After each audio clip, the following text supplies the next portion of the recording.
ഡോക്ടറെ സമ്പത്ത്, ഞാൻ താങ്കളിലേക്ക് വരുന്നു. നമ്മുടെ 300 MP-മാർ ഇന്ന് തെരുവിലിറങ്ങേണ്ട ഒരു കാര്യം ഉണ്ടായി. ബീഹാറിലെ ഈ പ്രശ്നം നേരത്തെ തന്നെ രാഷ്ട്രത്തിൻ്റെ ശ്രദ്ധയിൽ വന്നിട്ടുള്ളതാണ്. പ്രതിപക്ഷം അത് ഉന്നയിക്കുകയും ചെയ്തിരുന്നു. അതിലൊരു ചർച്ചയ്ക്ക് പോലും പാർലമെൻറ്റിൽ ഇടമില്ല. ഒപ്പം തന്നെ കഴിഞ്ഞ ദിവസം പ്രതിപക്ഷ നേതാവ് പ്രഖ്യാപിച്ച കാര്യങ്ങളിലും വേണ്ട തരത്തിലുള്ളൊരു പ്രതികരണം വന്നില്ല. അതുകൊണ്ടാണ് ഇങ്ങനെ പതിവില്ലാത്ത തരത്തിൽ, ജനാധിപത്യത്തിൽ പതിവില്ലാത്ത തരത്തിൽ ജനപ്രതിനിധികൾ തന്നെ തെരുവിലിറങ്ങി ഇത്തരത്തിലുള്ളൊരു സമരരൂപം കാഴ്ചവെക്കേണ്ടി വന്നത്. ഒരു ലോക്സഭാ അംഗം എന്ന് പറയുമ്പോൾ 1,78,00,000 പേരുടെ പ്രതിനിധിയായിട്ട് ആലങ്കാരികാർത്ഥത്തിൽ നമുക്ക് വിശേഷിപ്പിക്കാം. ഒപ്പം തന്നെ 4,34,00,000-ലേറെ മനുഷ്യരുടെ പ്രതിനിധിയാണ് ഓരോ സംസ്ഥാനത്തിൻ്റെയും അല്ലെങ്കിൽ ഓരോ സംസ്കാരത്തിൻ്റെയും പ്രതിനിധിയായിട്ടാണ് ഒരു രാജ്യസഭാംഗത്തെ കാണേണ്ടത്. അങ്ങനെയുള്ള 300 പേർ തെരുവിലിറങ്ങി പ്രകടനം നടത്തേണ്ടി വന്നു. ഇത് ഞാൻ നിരീക്ഷിക്കുന്നു, അത് രാഷ്ട്ര ചരിത്രത്തിൽ തന്നെ അപൂർവമായ ഒരു സമരമാണ്. ഈ ഘട്ടത്തിലേക്ക് കാര്യങ്ങൾ എത്തിച്ചത് എന്തുകൊണ്ട്? എന്താണ് താങ്കളുടെ രാഷ്ട്രീയ കക്ഷിയുടെ CPIM-ൻ്റെ നിരീക്ഷണങ്ങൾ? നിങ്ങളും ഇതിലെ പങ്കാളികളായിരുന്നു ഇന്ന്. സമ്പത്ത്,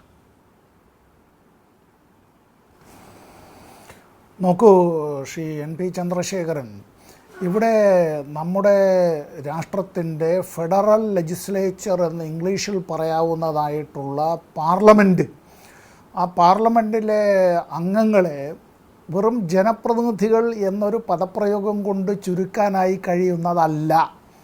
എന്തുകൊണ്ടാണ് ഞാൻ അങ്ങനെ പറയുന്നത് എന്ന് ചോദിച്ചാൽ, ഇന്ത്യയുടെ ഭരണഘടനയുടെ ഭാഗം 5 പാർട്ട് 5, ആ പാർട്ട് 5-ലെ അധ്യായം 2 ചാപ്റ്റർ 2 എന്നുള്ളത് പാർലമെൻറ്റിനെ സംബന്ധിച്ചാണ് പറയുന്നത്.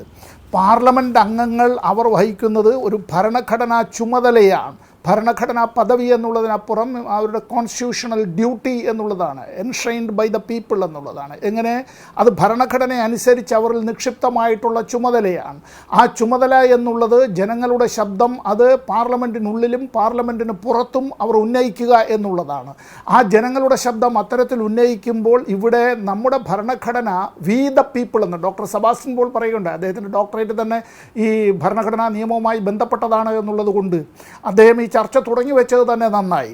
രാഷ്ട്രം മുഴുവൻ ഇത് ചർച്ച ചെയ്യുക മാത്രമല്ല, ലോകം ചർച്ച ചെയ്തുകൊണ്ടിരിക്കുന്ന ഒരു വിഷയമാണ്. എന്താണെന്നറിയോ NPC, നമ്മുടെ ഭരണഘടന ആരംഭിക്കുന്നത് വി ദ പീപ്പിൾ എന്ന് പറഞ്ഞുകൊണ്ടാണ്. വി ദ പീപ്പിൾ, ഇന്ത്യയിലെ ജനങ്ങളായ ഞങ്ങൾ എന്ന് അങ്ങനെ തുടങ്ങുന്നതായ നമ്മുടെ ഭരണഘടന പ്രായപൂർത്തി വോട്ടവകാശത്തിൻ്റെ അടിസ്ഥാനത്തിൽ അദ്ദേഹം സൂചിപ്പിച്ചതുപോലെ അക്കാലത്ത് ഭരണഘടന നിലവിൽ വന്നപ്പോൾ ഇന്ത്യയിൽ എല്ലാ ജാതി മത വർഗ ലിംഗ ഭാഷാ വ്യത്യാസങ്ങൾക്കും സാമ്പത്തികവും സാമൂഹികവുമായ ഉച്ചനീചത്വങ്ങൾക്കുമെല്ലാം അപ്പുറമായി 21 വയസ്സ് തികഞ്ഞ എല്ലാവരും അങ്ങനെ തുല്യരാകുന്ന അവരുടെ രാഷ്ട്രീയ അധികാരം, അവരുടേതായ രാഷ്ട്രീയ അധികാരം വിനിയോഗിക്കുന്നതിന് അതൊരു വലിയ അധികാരമാണ് ജനങ്ങളെ സംബന്ധിച്ചിടത്തോളം. അത് പറയുമ്പോൾ ഒരു കാര്യം, വി ദ പീപ്പിൾ എന്ന് മറ്റൊരു രാഷ്ട്രത്തിൻ്റെ ഭരണഘടനയും തുടങ്ങുന്നുണ്ട്. അത് അമേരിക്കയുടെ ഭരണഘടനയാണ്, US കോൺസ്റ്റിറ്റ്യൂഷനാണ്. എന്നാൽ അമേരിക്കയുടെ ഭരണഘടന അത്തരത്തിൽ എഴുതി ഉണ്ടാക്കി വി ദ പീപ്പിൾ എന്നവർ അത്തരത്തിൽ അവിടെ രേഖപ്പെടുത്തി വയ്ക്കുമ്പോൾ അന്ന് US-ലെ എല്ലാ ജനങ്ങൾക്കും വോട്ടവകാശമില്ല. കറുത്ത തൊലിയുള്ള നീഗ്രോ വംശജരായിട്ടുള്ള, അങ്ങനെ ഒരു പദം ഞാൻ ഉപയോഗിക്കുന്നതിൽ ക്ഷമിക്കണം, അടിമകളായി വന്നവരുടെ പിന്മുറക്കാരെന്നൊക്കെ വിശേഷിപ്പിക്കുന്നവരടക്കമുള്ള അത്തരത്തിലുള്ളവർക്ക് വോട്ടവകാശമില്ല. 2, സമ്പന്നരായിട്ടുള്ളവരും നികുതി കൊടുക്കുന്നവർക്ക് മാത്രമേ വോട്ടവകാശമുള്ളൂ. അതായത് അന്നത്തെ US-ൻ്റെ അന്നത്തെ വോട്ടെടുപ്പ് സമ്പ്രദായം അനുസരിച്ച് ജനങ്ങളിൽ വലിയൊരു വിഭാഗം കറുത്തവരായാലും വെളുത്തവരായാലും മഞ്ഞത്തൊലിയായാലും വോട്ടില്ല. എന്നാൽ ഇന്ത്യയുടെ ഭരണഘടന നിലവിൽ വരുമ്പോൾ, റിപ്പബ്ലിക് ആകുമ്പോൾ 1950-ാം ആണ്ടിൽ തന്നെ പ്രഖ്യാപിക്കുകയാണ് ജനുവരി 26-ന് ഇന്ത്യയിലെ ജനങ്ങളായ ഞങ്ങൾ എന്ന. നമ്മുടെ ഈ തെരഞ്ഞെടുപ്പ് കമ്മീഷൻ എന്നുള്ളതിനെ സംബന്ധിച്ച് അവരുടേതായിട്ടുള്ള എങ്ങനെയാണ് നിയമനം, അവരുടെ ചുമതലകൾ എന്താണ്, അവരുടെ ദൗത്യം എന്താണ്, ഈ തെരഞ്ഞെടുപ്പുകൾ നടത്തേണ്ടത് രാഷ്ട്രപതിയുടെ, ഉപരാഷ്ട്രപതിയുടെ, പാർലമെൻറ്റിൻ്റെ 2 സഭകളുടെ, നിയമനിർമ്മാണ സഭകൾ, നമ്മുടെ ലെജിസ്ലേറ്റീവ് അസംബ്ലിയും ലെജിസ്ലേറ്റീവ് കൗൺസിലും, ഇങ്ങനെയുള്ള കാര്യങ്ങളെല്ലാം അവിടെ പറയുകയാണ്. സത്യസന്ധവും സുതാര്യവും നിഷ്പക്ഷവുമായ അത്തരത്തിൽ അങ്ങനെയാണ് തെരഞ്ഞെടുപ്പ് നടത്തേണ്ടത്. ലോകത്തിലെ ഏറ്റവും വലിയ ബഹുകക്ഷി ജനാധിപത്യ വ്യവസ്ഥ അഭംഗുരം നിലനിൽക്കണമെങ്കിൽ ആ തെരഞ്ഞെടുപ്പ് പ്രക്രിയ അനിവാര്യമാണ്. ആ തെരഞ്ഞെടുപ്പ് പ്രക്രിയയിൽ ഇന്ന് തെരഞ്ഞെടുപ്പ് കമ്മീഷനെ സംബന്ധിച്ചുള്ളത്, ഇപ്പോൾ ഞാനത് ഒറ്റ സെക്കൻഡ് കൊണ്ട് പറഞ്ഞു നിർത്തുകയാണ്. പലരും ഇപ്പോൾ പറഞ്ഞിട്ടുള്ളത്, ട്രോളുകൾ ഒരുപാട് വരുന്നൊരു കാലമാണല്ലോ, തെരഞ്ഞെടുപ്പ് കമ്മീഷൻ നിഷേധിച്ചിരിക്കുകയാണ് ഞങ്ങൾ NDAയുടെ ഭാഗമല്ല, ഞങ്ങൾ NDAക്ക് പുറത്തുനിന്ന് പിന്തുണ നൽകുന്നവർ മാത്രമാണ് എന്നുള്ള നിലയിലേക്ക് ഇവിടെ രാഷ്ട്രം തെരഞ്ഞെടുപ്പ് കമ്മീഷനെ പ്രതിക്കൂട്ടിൽ ജനങ്ങൾ നിർത്തുന്ന ഒരവസ്ഥയിലേക്ക് എത്തിയാൽ അതിൻ്റെ ഉത്തരവാദി ഇന്ത്യയിലെ തെരഞ്ഞെടുപ്പ് കമ്മീഷനാണ്.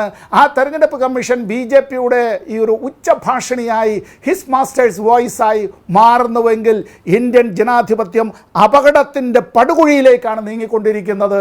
ഇവിടെ ജനാധിപത്യത്തെ സംരക്ഷിക്കുക എന്നത്, ഭരണഘടനയെ സംരക്ഷിക്കുക എന്നത് മാതൃഭൂമിയെ സംരക്ഷിക്കാൻ വേണ്ടി നടത്തുന്ന ഐതിഹാസികമായ പോരാട്ടത്തിൻ്റെ ഭാഗമാണ്.